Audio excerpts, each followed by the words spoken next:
some countries, sport is like the national pastime. That's But in true. the Philippines, some might say that pageantry is the pastime. That's true. You know what? In the Philippines, we have pageants all over the places.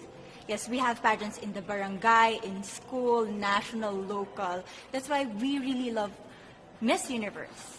It's like it's giving pride and putting the Philippines back on the pedestal. That's why there's an added pressure as a candidate coming from a pageant-loving country. But it's a good pressure. I always look up to our former Miss Universe Philippines. They really did well in the competition. And now this is my time to show who I am, to offer what RABIYA can show to the rest of the universe. So I'm very happy. And at the same time, I'm excited to make all my kababayans proud. And hopefully I do.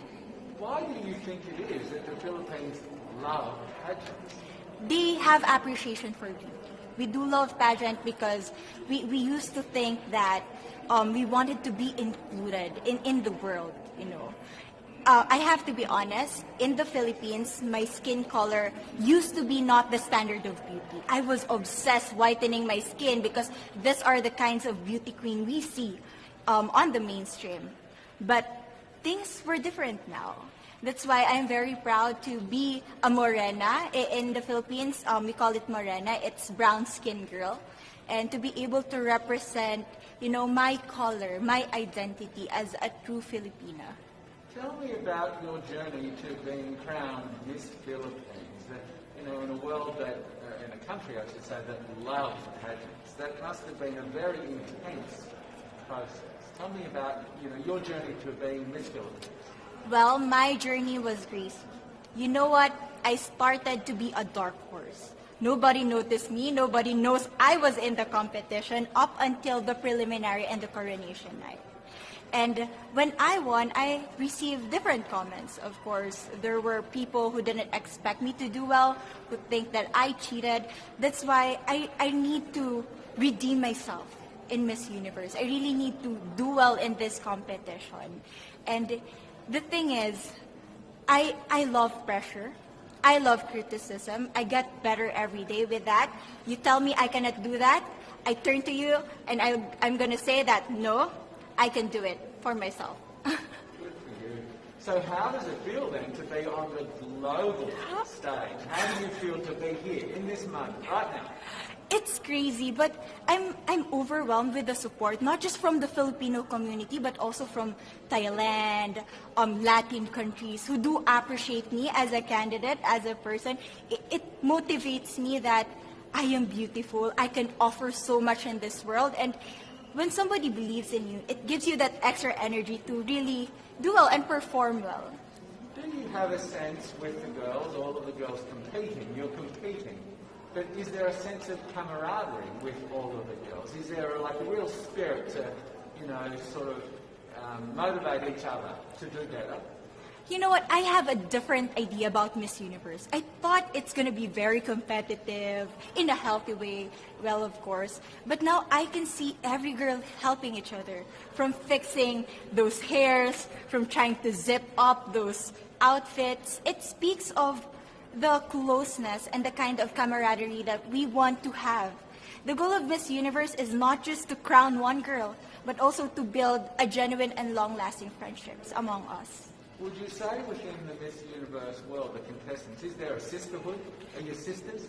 There is sisterhood. I can say I was able to talk to different representatives from different backgrounds, different cultures. And despite our differences, there's so much to be highlighted in what binds us together.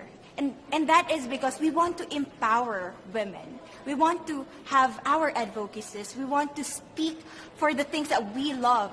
And that's a celebration of women and the beauty that we have. So coming out of this week, obviously you would love to be crowned Miss Universe. Of course. And that would be wonderful, of course, for any of you. But what else will you take out of this week? What do you think you'll feel at the end of this week, regardless of the result? How will you be a different person? It's the growth and the development that I was able to have during preparing for this dream. I will be honest, there was a moment that I lost my identity. because I was put under pressure. I was in that position in which I feel like I'm not good enough. I'm not a good representative of my country, but I was able to bounce back stronger. And if I was able to do that for Miss Universe, I will be able to do that in life. That is my greatest takeaway from Miss Universe. Okay, so the Philippines have a huge amount of fans. Yes. I want you to give us a little bit of a message to the fans here and at home. But send a message. What would you say to all the fans in the Philippines? To all my fans from the Philippines and from all over the world, maraming salamat po. Thank you so much for loving me and for believing in me. It means a lot to somebody who is so naive in this industry, who has no idea how to become a beauty queen on the first day of my journey. But because of your love and support, I was able to be the woman that I am today. And regardless of the result, I may or I may not win the crown, but one thing is for sure, I'm gonna make you all proud. Philippines.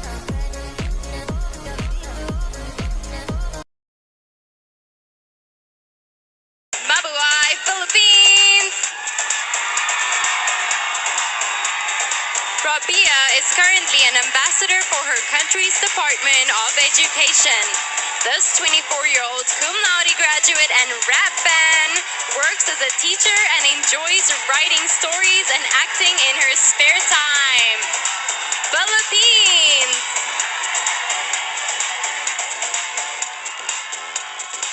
Mabuhay, Philippines!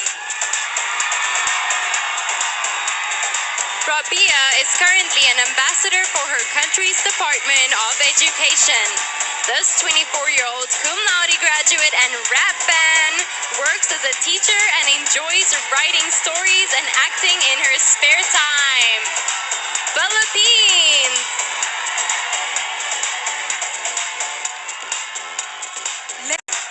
Panama! Give it up for Paraguay. Let's hear it for Peru! Give it up for the Philippines.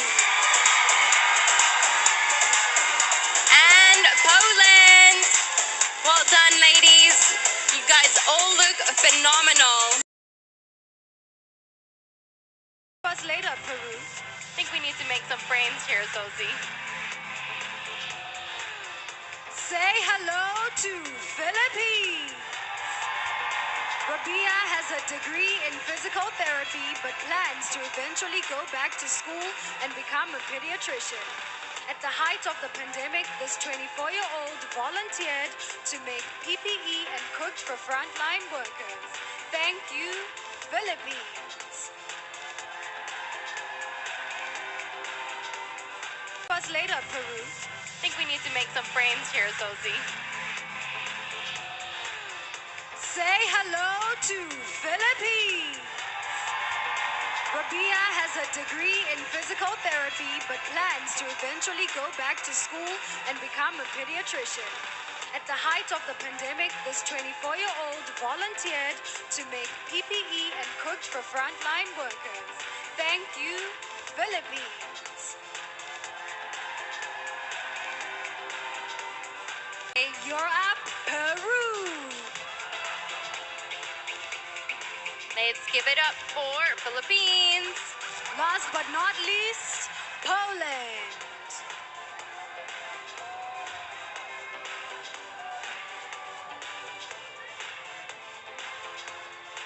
You are all looking incredible, ladies. Let's keep it going for our next group of contestants.